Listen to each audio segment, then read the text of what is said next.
This is the Horror Movie Show on hmpod.com, your one-stop shop for all things horrific and horror-related. Read the reviews, frolic in the forum, hem and haw over the horoscopes, and listen mightily to the Horror Movie Show with Mark and Jerry, your horrible hosts. Well, hello there, folks. Jerry here. And Mark. Bringing you the newest episode of the Horror Movie Show on hmpod.com and iTunes, and also the wonderful, wonderful Crypt, brought to you by Eli Roth. Look for the iPod and Android apps. That's right. Android coming soon. But yeah, definitely for iOS System 7, whatever it's called. I don't know. Yeah. I don't know this iOS 7. iOS 7, yes.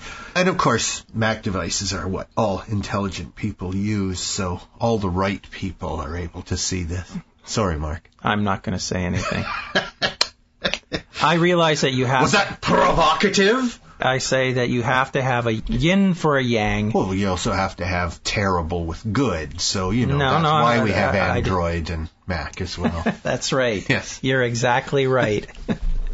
Okay, so this is the second part of our Top 10 list of best movies of 2013, because this is now 2014, still 2014. And we haven't destroyed the planet yet. Not yet. We're looking forward to that, though. Surprisingly, William Shatner is not in any of our top 10 movies. Which he should be. He should have been. Has he ever been in a horror movie? Other than the Star Trek movies.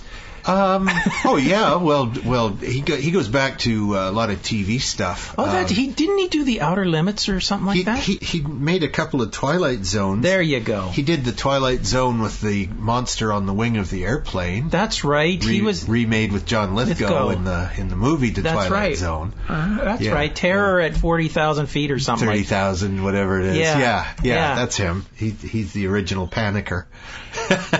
But Lithgow does a great job on that remake. Oh, yeah. And it's arguable that any movie in which aliens are destroying the Earth is a horror movie. So, lots of the Star Trek movies have got elements of horror in them. Of course. Yeah. Of course. The Tribbles. That's right. Yeah. You know what a horrible thing that they use in one of the early Star Trek movies, in the Wrath of Khan, the second one, still widely considered the best Star Trek movie by many people. And you know that Khan and Kirk never meet face to face in that movie? It's very cold in space, and I don't want to put on my jacket. They say it's the best movie, and they never meet each other. No, but they're phone pals. Yeah, that's right. They're Skyping each other all the time. They do a lot of chit-chatting. But in that movie, they use a horrible sort of worm a little bug that goes inside the head and bends the victim to the will of the aggressor. Well, they used the exact same creature in the reboot of Star Trek, J.J. Abrams. Into Darkness. The first one? The second. No, the first one. Did they use it in the first one? They use it in the first one on the captain of the ship. Oh, that's right. And they drop the damn thing, and we see it. It's the same creature, and they drop it into his ear, and then it's never mentioned again.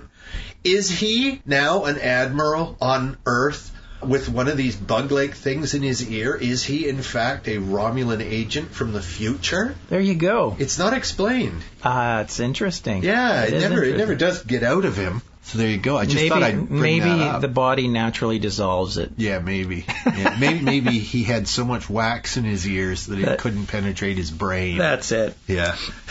I know a lot of people like that. Also, as Khan explains, that this is the only surviving life form from the planet that they were put on, which was then blasted when their sun exploded. Mm-hmm.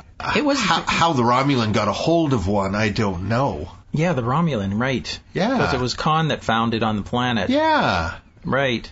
And those little things were baby ones that they took out from the fold of its mother. Of the mum, yeah. Yeah. So how would the baby know what to do? I just don't get it. Oh, science fiction is beyond me. Anyway, a horrible thought. But that goes back to an episode of Rod Serling's Night Gallery, in which a man intends to murder, I think it's his wife, by putting a worm in her ear. Uh-huh. And his flunky gets the bedrooms mixed up and puts it into his ear by accident. And isn't that one of our worst nightmares? And then he screams and screams and screams, and the doctor says, well, he survived. The worm actually went right through his brain and crawled out the other ear. And the wife is saying, well, so I guess he's all right then. And the doctor says, no, because it laid eggs in the center. And that's when the screaming really starts. Yeah. We all have these fears of earwigs, and they say that many people eat spiders all the time at night because spiders will go into your mouth. Oh, you mean we swallow them and don't even know it? Oh, well, and delicious little protein-rich treat in the middle of the night. A lot of people don't realize that, though. Hey, my wife, amazing Teresa, she's got, her whole family's got an obsession with being bitten by spiders. Nobody ever said anything about that in my family, but any odd little itchy bump or sore, spider bite. This basement that I live in, of the Splut building. Yeah, it's full of spiders. I mean, there's spiders all over the place, and every once in a while I have to do a purge and go around. The purge. The thing about spiders is that most of them can't penetrate human skin anyway, so they're they say that more than harmless. They're daddy longlegs have the most potent venom in the world. They just can't bite through any skin, so they can't administer it. Right. But if they could, they would be the most lethal thing in the world. Well, I'm going to start mashing them up and putting them into people's food. That sounds great. Okay, let's get on with our list. For the love of Pete, we're not going to get anywhere until we do this damn list because nobody will let us out. We're going to start. The dungeon. Give me a break. Okay, basement. Give me a break. Okay, number 5 on our list. So just quickly recap what we had last week. 10. VHS 2, 9, Scenic Route, 8, We Are What We Are, 7, World's End, 6, Gravity. Now, number 5, 2011 movie but not released until 2013, You're Next, a terrific home invasion. You could call it both a home invasion and a slasher movie, I suppose. It's pretty bloody and horrible. But so much more style, and I love the main character, the heroine in this. You know, when you watch one of these movies and the heroine knocks the bad guy, the psycho in the mask, to the ground. And then leaves them. And then runs away squealing, doesn't take his weapon. I mean, the main thing is that once you've got the loony on the ground, you pulp their heads in. Mm-hmm. You make sure that they're not going to be coming back at you again. Mm-hmm. Well, this movie finally gives us a sensible heroine, and that is exactly what she does, and it is refreshing and nice. Not only that, I mean, even men don't do that. I know. It's nobody really does stupid. But it always just seems particularly pathetic to me when it's, some smallish, pretty girl, and she's knocked the guy down, and he's out, and she's got a weapon. How about sawing his head off? Just do it. Well, I don't know. That would be a little bit tough to do, sawing someone's head off. But you only have to get part way. Put that saw right down his eye socket. Something like that would be just fine. Or, as she does, the first time I think, she uses a big axe, and she just keeps chopping him until he's not just dead, but he's dead enough for 3 or 4 guys. He's ready for dinner. Yeah, he's tenderized. So, directed by Adam Wingard. He's been seeing a lot of good stuff from Wingard. Written by Simon Barrett. It stars Sharni Vinson. I'd never seen her before, but she plays the main character, Erin, and she's terrific. A.J. Bowen plays Crispian, her boyfriend. Joe Swanberg plays Drake. Nicholas Tucci plays Felix. Wendy Glenn plays Z. Rob Moran plays Paul, and the venerable Barbara Crampton plays Aubrey, the mum of the family. Barbara Crampton is a hero of ours, of course. She goes back to Reanimator and those wonderful Brian Yuzny movies. Okay. I never watched any of those movies. Oh, we'll have to do a retro on No, please. Oh, they're wonderful movies. Reanimator's the Animator. Oh, it's so funny, Mark.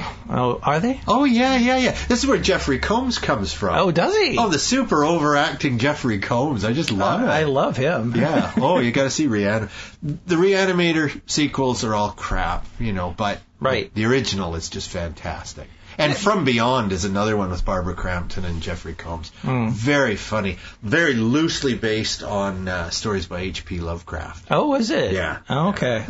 Very loosely, but hilarious movies. The most hilarious thing about this movie is the fact that everybody spells "you're next" properly. Yeah. They're all very literate people. Very literate murderers in this movie. And that's the whole thing. I mean, it's like if you're going to put that up, spend the time to put that apostrophe R-E in there. You know what you're doing. Yeah, it's very It's not nice. like you're a thug just killing people on the fly. Obviously, they're better educated than 99% of the people on Facebook. Now, I remember when I first watched this movie, it's basically a family getting together for Christmas. Wasn't this part of our Christmas show or something like that? We reviewed it not too long ago. ago. It's more just a chance for the family to get together. For the family to get together, whether it's Thanksgiving or birthday. Yeah, or something. no, it was either Thanksgiving or Christmas. Yeah. They're sitting down. You can see that there's a lot of tensions between different members of the family, and there's a lot of quipping and sniping. Yeah. I'm watching the show, and it's and some of them brought boyfriends, and some of them brought girlfriends. That's right. And the heroine is a girlfriend. And one of the boyfriends finally gets sick and tired of the quipping, and stands up and goes to the window and is looking out the window. Yeah. And suddenly a bolt comes through the window right through his head. And then things go from there. And I thought, this escalation. is... and then it just literally keeps going from there. Yeah. And everyone's scrambling, and everybody's jumping around, and there's people are trying to keep everyone calm, and other people are going off the deep end, and other people are looking at strategy and stuff like that. And it's really well done that way. There's a lot of twists and turns in this movie as well. It's suspenseful in the way that a murder mystery would be suspenseful, because when it's revealed exactly what the crime being committed here is, it's nicely done, and I didn't see it coming. Although the fact that it's the whole family gathered together is a major clue. But not everybody enjoys the family get-togethers. Some people much less. Because this woman happens to be there, right, who is a girlfriend of one of the sons. Yeah. And she has never told him that she's a survivalist. Yeah, she was raised on a survivalist ranch. Yeah, so she's got lots of action skills. Yeah, and suddenly these people that are attacking them are getting killed themselves. Yeah. And they're quite surprised. Yes, yeah. And even the family members are quite surprised that this woman is taking charge. She's really good too. She's like John McClane in the Die Hard movie. Exactly. Improvises and doesn't let an opportunity go by to. And is smart the way she kills. Yeah. That's what's nice about this movie. It's very well done. Very refreshing. I wouldn't exactly call it a feminist horror movie, but at least she's not the shrinking violet little victim that way too many pretty girls are in these movies. Mm-hmm. The other women are all pretty useless. They're either screaming or plotting. Yeah. But she takes the bull by the horns and faces the situation. Even the men don't know what to make of her. No, that's one of the great things. Our next movie, number 4 on the list, arguably a comedy. It's Pacific Rim.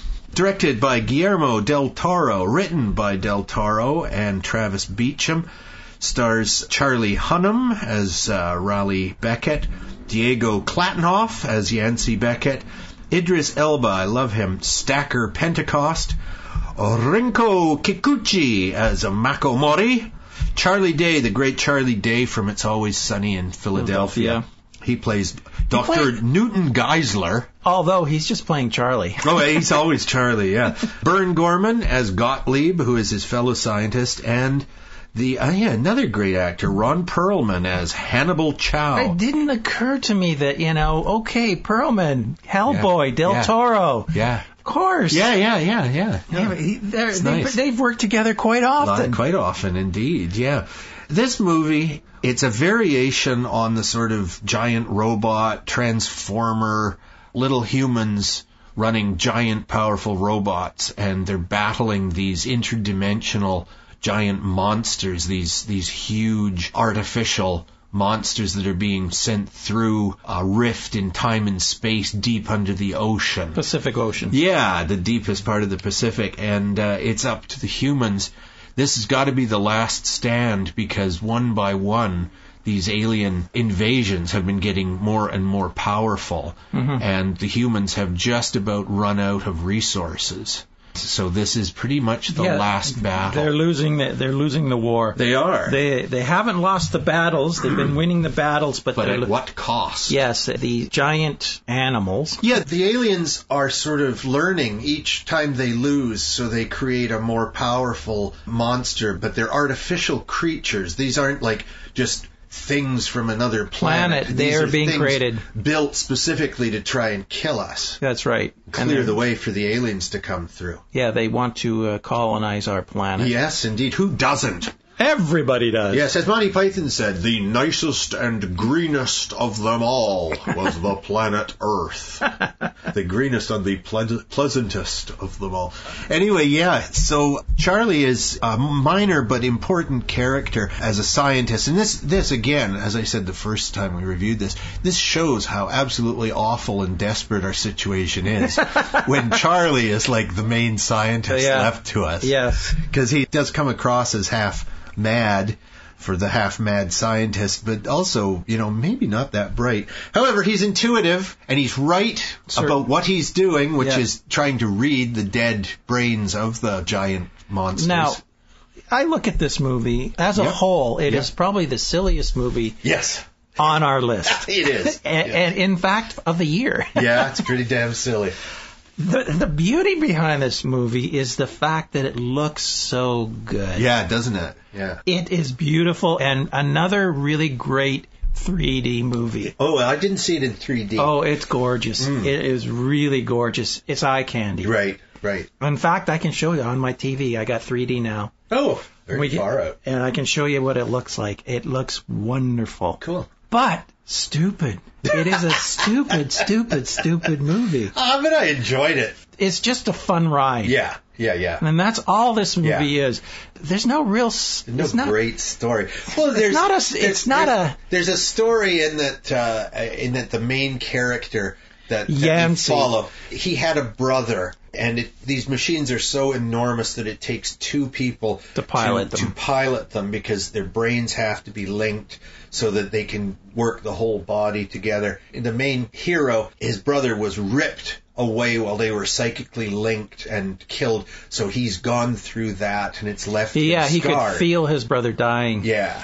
So he's very scarred, and he goes away for 10 years or something like that, and they hunt him down when they figure they're going to lose the war, and they needed him because he could drive one of the older machines. Yeah. The Jaegers, as they call them. It's interesting because it's like a video game. Yeah. And it's also like Transformers meets Godzilla. Yeah. That's what it is. Mecha Godzilla. Yeah. That's what the fun of this whole movie is. Yeah. It doesn't take itself too serious. No. Not with Charlie as chief scientist. No. And the fact that Ron Perlman plays Black Marketeer. Yeah, and he basically takes the organs of the dead kaiju, as they call them, the kaiju, gets a crew in there, and they take all the innards, all the meat, bones, and they sell it throughout the whole world. Yeah, it's valuable. And that's how they make their money. And they also supply the guys that are running the Jaegers.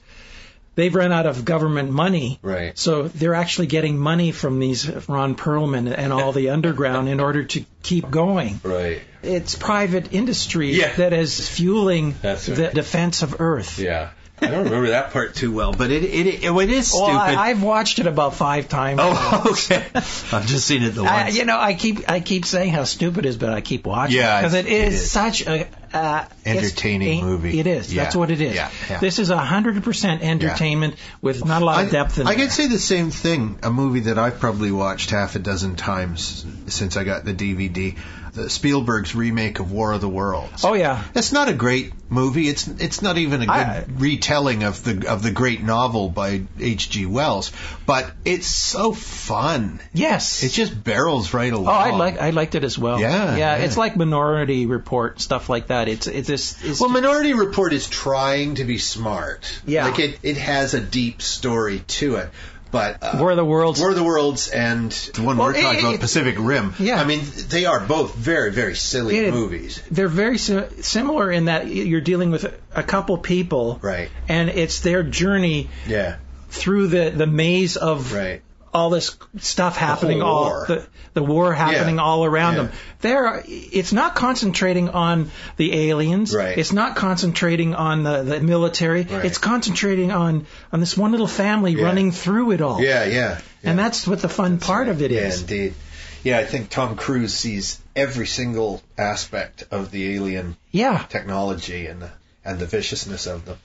So anyway, Pacific Rim, I really recommend that. And when I saw it, I had forgotten that Del Toro was the director, and he's always good fun, just because he can make a beautiful movie. It seems like it doesn't matter what the subject is. Yeah, he can do Pan's Labyrinth, which is like a gorgeous, dark Grimm's fairy tale. And at the same time, he can do this, which is like a lightweight science fiction movie. Or Hellboy.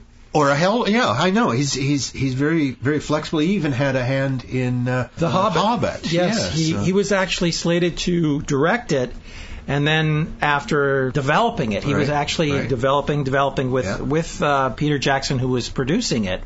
And at the last moment, he just said, "No, Peter, this is your movie. Right. You do it." Yeah. So he gets writing credit for The Hobbit. Yeah, he's in there with the... and he also helps produce it. With Jackson and the two women. Yeah. Number 3, and this is probably, of all the movies on our list, this is probably the straightest horror movie of the whole group. The number 3 is Mama, directed by Andre Muschietti. Stars Jessica Chastain, Nikolai Coster-Waldau, Megan Charpentier, Isabel Nellis, Daniel Cash, Jane Moffat, Javier Botet, Morgan McGarry. So this movie is about a father who has done something terrible on Wall Street. He's brought his company to its knees. People involved in corruption are already killing themselves, and he's gone home and killed his wife, and he's taken their 2 little girls who are very young. One is a baby and one is a toddler, and he's taken the 2 little kids on an icy trip out to the middle of nowhere. The car crashes, they find this little cabin. The dad is going to kill the 2 little girls and then himself. And at the last moment, gun cocked and at the little 3-year-old's head, Mama appears and rips him into pieces and saves the little girls. Well, I wouldn't say appears, but...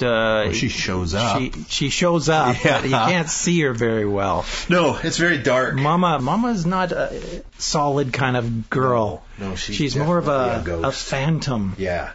Yes. Dark and shaggy. Yeah. And cloudy and smoky. A really good ghost. Yep. Yeah. And the little girls who are left without a father. Yeah. One is 3 and one is 1. So we don't see them for 5 years. So the girls are finally rescued by a search team. The guy's brother and his girlfriend, but the brother mostly have given up the search for these 2 little girls. I guess the brother wanted closure. He wanted to know, A, what happened to his brother and his 2 kids. Yeah. And B, if he found the bodies, he was going to have them buried and stuff like that. So he just wanted some closure. Yeah. And instead, they find the 2 girls at 8 and 6, yeah. Something like that. 2 years between them, 8 and 6, yeah. And the girls have been living in this cabin with Mama for that length of time. When they get to the cabin, the girls are running around like little creatures. Little wild things. Yeah, they're just zooming. There's no electricity or the windows are all boarded. The youngest one is down on all 4s. They're filthy, absolutely filthy. Yeah, they find them on top of the fridge in the kitchen. Yeah. That's where they end up. One of them is up there. But they look like animals. And they seem to be eating nothing but cherries because there's an enormous... like a 4-foot pile of cherry stones. Pits, yeah. Yeah. We see Mama the very first night that the little girls are sitting in front of the fire in the fireplace that their father had built before Mama killed him. It should also be noted that the older of the children, her thick glasses were broken in the car crash, so she's never been able to take a good look at Mama. And if you do get a good look at Mama, you will go insane because she is so scary and so hideous. So the older girl is not insane because she's never had a clear look at Mama, and she's very careful once she's back in the world to take her glasses off before she looks at Mama. She's realized this. But interestingly, the little girl who's grown to 6 years with Mama, she's been looking at Mama the whole time, and she's mad. She's completely insane. So she's not violently insane, but she's not healthy little. She has these abilities too, doesn't she? No, Mama has these supernatural abilities. Mama can manipulate. Mama is physical enough that she can tear people into pieces and throw you across the room and manifest sort of openings in time and space. Yeah. And she feeds not only cherry pits, but big, dusty, sooty black moths. And the little girl is particularly fond of eating these moths. Yeah. And she's filthy after she's eaten a few of them. Dust all over her face and her hands. It's interesting how this movie unfolds because you really don't see Mama. Not for the first half. Just in shadows and stuff. And the way the girls are taken in by their uncle and his girlfriend. Right. The girlfriend doesn't know what to make of it because she's just his girlfriend. Well, she doesn't want to be a mother. She doesn't. Now suddenly it's been thrust on her that she's got 2 troubled children. Yes. That's a big job. And she's just like a little selfish punker. And little punk rock woman. She decides to stay. Yeah. And she does grow attached to these children. Yes, she loves them. And the older one is growing more attached to her than the younger one. Yes. The younger one still wants Mama. Yeah, yeah. Just the scenes, how they unfold the story. And we should mention as well, Mama is very, very jealous. So when the older girl starts preferring the human Mama to the spectral Mama, this starts to annoy Mama, and you do not want to be on her bad side. Yeah, and so Mama effectively puts the uncle out of the picture. Knocks him over a banister because he's maybe interfering a little too much. He's ordering the kids He ends up in the hospital. Yeah, and when he gets out of the hospital, she puts him right back in again. I don't think she likes men. I don't think Mama likes men. But she doesn't kill him. No. And that's a good thing. And she doesn't kill the human woman either at the end, but only because the older girl begs, you promised that you wouldn't hurt her. So, yeah. Now, like I was trying to say, is that the way that it unfolds with these little vignette scenes of the girls doing weird things. They'll go into a room and you can see part of the room and you can see them playing with something. Right. They'll be throwing a ball back and forth. Or floating across the room. And next thing you know it, they're floating on the wall or on the ceiling. Yeah. And it's just so well done because the way they hide Mama, and because at the beginning you're not sure if Mama's real or is it the girl's imagination. Well, I figured she was real because we see the father die. It's not so apparent. These little things that happen. Yeah. They're all really intriguing little things, and they happen just outside the eyesight of her uncle and his girlfriend. Yeah. You know, they'll be coming down a hall, and something's happening in the room. Yeah. And by the time she turns around the corner, whatever's happening stops happening. Or the door has slammed shut. Or something. Yeah. It's just there's a wonderful scene when she's trying to put the girls to bed. They're acting up in their room, being noisy and all, and they were playing with Mama, but when the aunt flings the door open, the girls are there alone, looking very apprehensive, and the closet door is not quite closed, and the aunt goes over to open the door because she's wondering what the girls are up to, and the older one says, don't open it, don't open it, and it's just such a feeling of dread. Yeah. There's such a wonderful moment of dread. And the aunt goes and she puts her hand on the closet, and the older girl, and the younger one's sort of like, ooh, this is going to be cool. Yeah. Hey, what's going to happen here? Because she hasn't grown attached to the aunt the way the older girl has. And the older girl is terrified. And the aunt just pulls the door shut. Doesn't open it, just shuts it entirely. And it's just like, oh, beautiful.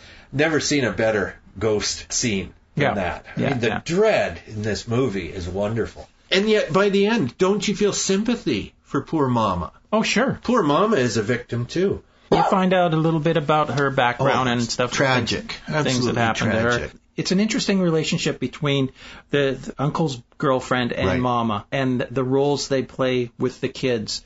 Mama realizing, yes, she's got to let go a little bit. Right. So there's an interesting story told there. Yeah. But only a little bit. She doesn't relinquish her power entirely. No. Yeah. Very well done. Very well done. Well done. Let's move on to our next movie. Number 2. This was, to me, the best science fiction movie we saw last year. And I include Gravity in that, because Gravity, it's sort of the situation of being in space, but not a lot of what you'd call science fiction. Like, no. Not a lot of weird stuff happening. No, it's just like what it would be like to be there. For everything to break down. Yeah. So Europa Report, directed by Sebastian Cordero, written by Philip Gilat, stars Christian Camargo as Dr. Daniel Luxemburg, Embeth Davids as Dr. Samantha Unger, Anna Maria Marinka as Rosa, and Michael Nyqvist as Andre Bloch. So the idea is Europa is a large moon of Jupiter, and it seems to have, and this is fact, it seems to have a liquid interior, probably a water interior. And some sort of atmosphere, too. Not a thick atmosphere, but certainly it's covered in what appears to be water ice, and there's liquid water underneath that, so there's probably the core is enough to keep the water, at least in some areas, warm enough that there could possibly be life. So Europa is an anomaly. It's, so far as we know, I believe it's the only other place in the solar system that they think there's liquid water. Mm-hmm. Liquid water is absolutely essential for life on Earth. So we want to believe that, assume that there could possibly be life on Europa. So anyway, this is the story of the first manned probe that has landed on Europa. My God, it's so far away. Can't even think of that today. It's like going to Mars 3 times. It's so far away. Mm-hmm. They have some terrible technical problems. They've lost a man even before they've landed on Europa. Yep. But they managed to get down in the wrong spot. They don't land where they want to land. But not too far off. Not too far off, and at least they're down, but now the ship is in terrible shape. So it's emergencies for everybody. Everybody's busy. They got to get the ship working. They got to do this. They got to do that.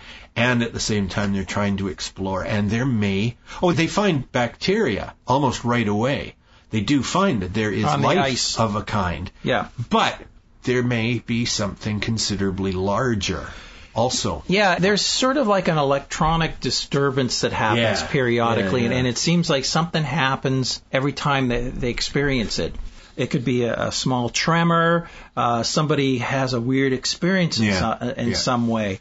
And it reminded me a lot of Aliens in that every time the lights start blinking and the flashing and strobing lights all over the place. That's not good. Something's going to happen. And I always hate that when they use that functionality in a movie where strobe lights.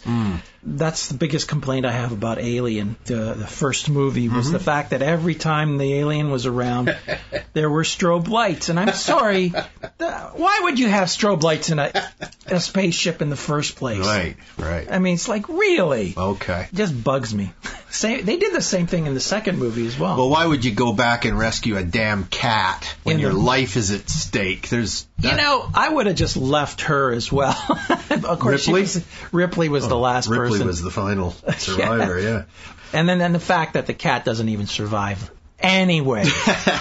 Well, I thought Europa Report looked very good. It's not a huge budget movie, but I thought the interior of the ship, and when they go EVA and they're out, woman is the first one to go out on the surface, and it's like Alaska ice drifts and flows times 10. It's so cold and hostile. There is wind and stuff, so you're right, there is some sort of atmosphere, but it's not an oxygen atmosphere. No. And it's so cold on the surface that you're dead without your spacesuit in a matter of moments. The problem that they're having is they've lost communication with Earth. Oh, that's right. Yes, they lose that fairly early on. And the fact that at the very end of the movie, they get this burst of communication time, and they shoot all of their video to Earth. And this is really people on Earth looking at the videos of that's what occurred. we're watching. This is the Europa report. That's this right. Is what happened on the So they're watching it as it unfolds on video. Right. Sometimes they're skipping around time-wise because they're from camera to camera. From camera to camera. Yeah. We've seen several movies like that. Well, I was just thinking Cloverfield. Yeah. You know, Cloverfield, it's all supposed to be found footage on cell phones. There's a lot of found footage movies these days. Too many. And what about that one we just recently saw about them in a truck stop where they had all these teenagers with cameras and they found all the bodies there and the police are going through all the... That's right. The sort of abandoned truck stop spot. Yeah, that's right, with the bus and the bus driver and all. Right, same thing. You know, you're seeing clips of videos in different order. Yeah. Because you'll see somebody shooting something there, and then later on you'll see what they actually shot. Right, or somebody who we saw dead is now alive. Is in another clip later on. Yeah. So Europa report was much like that. It was, but I didn't find it distracting. I didn't find, because that is what you expect. Also Apollo 18. That's right. Two guys on the moon and the moon monsters coming after them. That's all found footage. But see, that doesn't bother me. When it's paranormal activity and we're supposed to just watch, the nanny cam and the damn little CCTVs that they've got on the house stairs and stuff, I find that really boring and obnoxious. But, hey, if they're in space, what else are you going to have? You're going to have little cameras set up all over the place. And they did it really well in the spaceship. Yes. I mean, they were floating around and they were talking and they were doing all sorts of things, and there's different angles, and they were going outside the ship, and then they show how they lost one of their crew members and things like that. Yeah. And that was all very entertaining. Yeah, and realistically done. Very realistic. Yeah. It's almost like Gravity in that they tried to keep it as real as possible. Yeah, and terrifying. Yeah. So, I thought it was a terrific movie. But shall we talk about our number one? Number one! Jugface, number one movie. Written and directed by Chad Crawford Kinkle. It stars Lauren Ashley Carter as Ada, the daughter. Sean Bridgers as her brother. I've forgotten how to pronounce his name. Dewey, I think. They have some made-up names in this community. Caitlin Cullum plays Christy, the ubiquitous and always worthwhile Larry Fessenden plays the dad, Sustin. And Sean Young, good old Sean Young, plays Loris, the mother of the family. Oh, Jessaby, that's the brother. Daniel Manch plays Jessaby, that's the brother. Sean Young, of course, was one of the gorgeous replicants, Harrison Ford's love interest in Blade Runner. Yes, and she was also in Stripes. Yes, that's right, when she was still young and pretty. Those were her two big movies. I didn't recognize her in Jugface until halfway through the movie, and then it suddenly dawned on me, oh, there's, because I saw her name in the credits, but I wasn't sure who she was, and I'm still looking for that young, pretty girl, and of course now she's, she's just like me. She's middle-aged and not so pretty. But everybody does a really good job in this movie. The acting is exceptional, and yet there's something about it, like everything is just twisted slightly at a 45-degree angle. Nothing is real like reality. It's like this little community lives in its own bubble, in its own reality. The whole community has put a sort of religious belief on a small pit in the woods. Yes, but there is something with this pit. Yeah, but that's what I mean. They've put all their faith and all their belief and all their religious feeling into this little pit, which contains something at the bottom that can either cure you or kill you. Yes. And in order to use the pit, they have to do sacrifices. Yes. And the sacrifices are chosen by this sort of, I wouldn't call him retarded, but he's sort of out of it, a little nuts maybe, the guy who's a potter. And a vision will sort of come to him, and unbeknownst to him, because he doesn't know who the victims are, he makes a jug with the victim's face on it, and the jug is fired up in his little kiln. And when it's revealed, then that person is fed to the pit. Yeah, and he goes into a trance when he does this. Because he doesn't know who he picked. Yes, and he happens to pick the girl. Yes, our main character here, played by Lauren Ashley Carter, he picks Ada. Ada happens to be his friend, one of his very few friends. Yes. And she happens to come by when he's still in his trance, and she sees the jug. Yes. And says, uh-oh. I think I'll just take this jug. Yeah. She takes it and she hides it. She was chosen because the pit thinks she's a sinner. Yes. And she is. She's pregnant. She's pregnant, and she's pregnant with her real brother's child. She and her brother have been doing the old hillbilly cliche dance out in the woods. Because there's nothing else to do. Gotta get cable. Gotta get the crypt on mobile. That's right. So they have something better to do than incest. Get an Xbox One or something. Yeah, or how about a book? Anyway, so Ada is going to be the sacrifice, and she screws it up. And the only way that the pit monster communicates is through this jug thing, or killing. Yes. So other people start to pay. Yeah. And one by one, everybody who's close to her starts to get offed, and it's just getting worse and worse. Everyone's trying to figure out why the pit monster is upset. Yeah. And so the guy who's doing the jugs decides he's got to make another one. Right. And he makes another one, but he's not under the trance this time. No. He just makes it of this one guy he doesn't like too much. He doesn't much care for, yeah. And everyone is going, okay, let's sacrifice this guy. Yeah. And everything will be okay. Yeah. Wrong. So everything's going nuts, and finally the girl fesses up to what she did. And then everyone is mad at everybody. Yeah.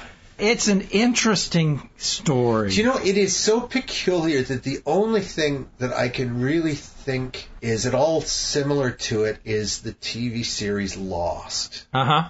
Because that was just peculiar from beginning to end.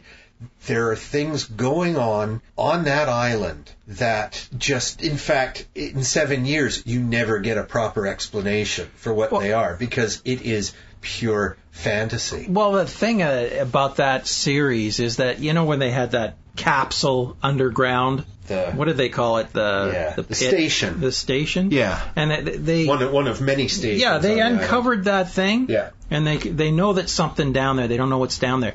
Well, when they call it the hatch. When they wrote it, they just wrote there was a hatch there. They had no idea what was down there. No. They had to create that all later. To make that later. That's what they did with that show. They threw in weird things, and they said, "Oh well, don't worry about it. We'll get a writer to figure that out. We'll explain it later." Well, let's just say it's a phenomenon, and now there are all these questions.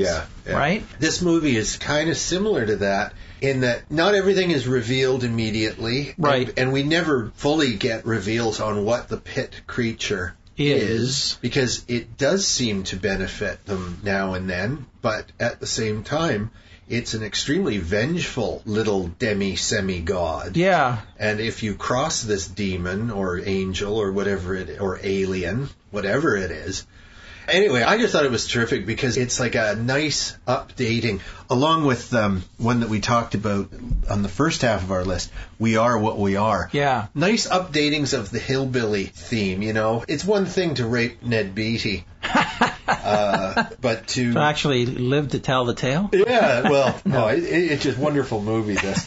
I just thought Jugface was the most original movie that I saw it's very original. I didn't know what to expect when we were watching this. Yeah. All this weirdness happened because of just this one girl's decision to take things into her own hand. Yes, yeah. Because up to that point, whoever appeared on the jug was okay with it. Kind of like they weren't happy about being sacrificed, but they knew it was for the community. It had to be done. It had to be done. It was like, you know, and parents would have to do it for their children, that sort of thing. Yeah. There was a reason for the sacrifice. But this one girl decided to take things in her own, and then everything goes nuts. Everything goes wrong. So it was excellent. So any of the honorable mentions, Mark, that you want to say anything more about? Movies that we liked that for one reason or another didn't get on the list. We had let's talk just for a moment about Aftershock. Eli Roth and Andrea Osbart, Ariel Levy, Natasha Yarovenko. Good cast. Selena Gomez even makes an appearance as a little cutie. I'm assuming she gets crushed to death in the initial earthquake that collapses the bar. When it starts off, it's basically this group of kids that is visiting South America. International group of travelers. Yeah, and they meet up with some local kids. And they decide to go clubbing kind of thing. We're going to I know where all the rave, a good party is. And they all, and when it comes to people like that, I'm not really in tune with that. Right. And, so I wasn't expecting much from this movie because right away I'm not really feeling it for the kids. But when the earthquake hits and then everything goes nuts. Everything goes wrong. And you never know who's going to die next. No. You're traveling along. Or even how. That's right. And you're traveling along with this group, but some of them get killed. Other people are added to the group. Yeah. They keep going. Yeah. And then there are people chasing them. Yeah. There are people that... Well, at the earthquake, not only does it level much of the old city they're in, but it also collapses majority of a maximum security prison for the most insane killers in Ecuador or whatever country they're in at this point.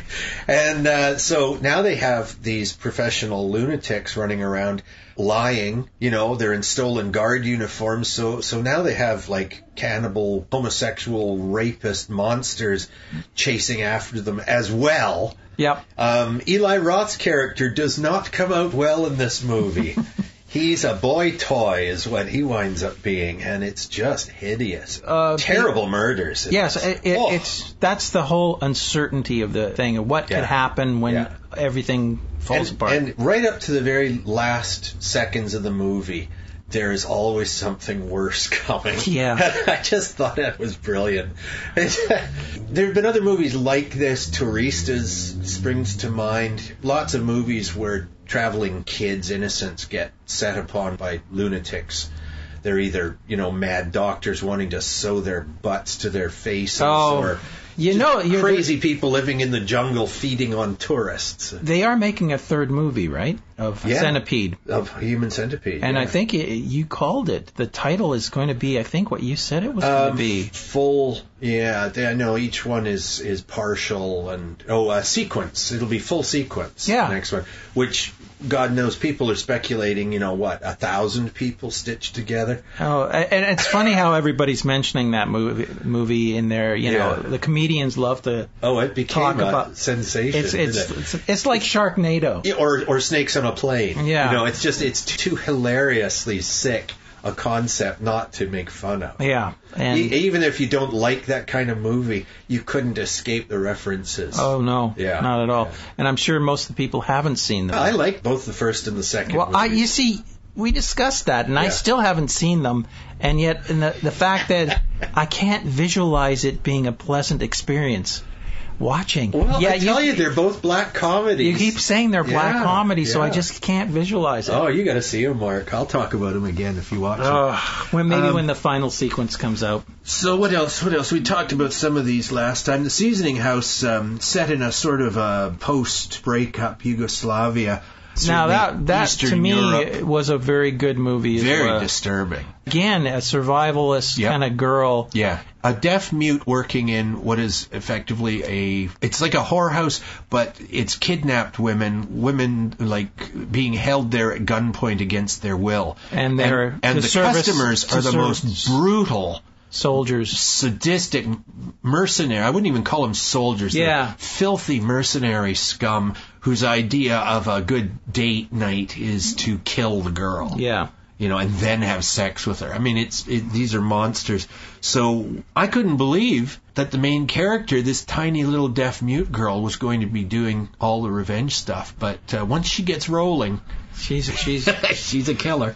That is one of the better movies that I saw this year. Yeah. The Seasoning House, it just doesn't sound like anything, but it is really, really well done and shocking. It's not a pleasant feel good movie. No. But definitely well worth watching. A true horror movie. House of Bad was a very small movie. The filmmakers got in touch with us, or at least their production company got in touch with us. That's why we heard about it, and I thought it was really good. Directed by Jim Towns, written by Towns and Scott Frizzell. Stars Heather L. Tyler, Sadie Katz, and Cheryl Sands as 3 daughters. And the house, they've returned to hide out after stealing the mob's heroin. They've gone to hide in their parents' old house, which has been abandoned for 10 or 20 years. And it is a house of bad. It is full of terrible memories for them. And in fact, seems, at least to one of the women, that it is haunted by the father, the brutal, incestuous, horrible father. And the oldest daughter sort of starts to act as if she is the father. Right. Very, very psychological thriller. And I just thought for a super low budget movie, I thought they didn't hit a wrong note. I thought it was the best low budget movie I saw last year. Okay, let's recap the top 10 again. You betcha. Well, let me get my list. I have a list here, I swear. There we are. 10, VHS 2. 9, Scenic Route. 8, We Are What We Are. 7, The World's End. 6, Gravity. 5, You're Next. 4, Pacific Rim. 3, Mama. 2, Europa Report. And our number 1 pick, Jugface. And which happens to be a really low-budget film as well. It is as well, it is, yeah. And it's writer-director Chad Crawford Kinkle's first feature-length debut, I believe, and I really expect to see good things from him in the future. Yep. Okay, folks. So long from Jerry. You got nothing else, huh? I got nothing else. You got nothing else. Time to go and find somebody to eat. Yeah, okay. Well, like the mayor of Toronto. And we're dedicating this show to him, by the way. Rob Ford, you're a man after our own stomachs. And don't bogart that joint. That's right.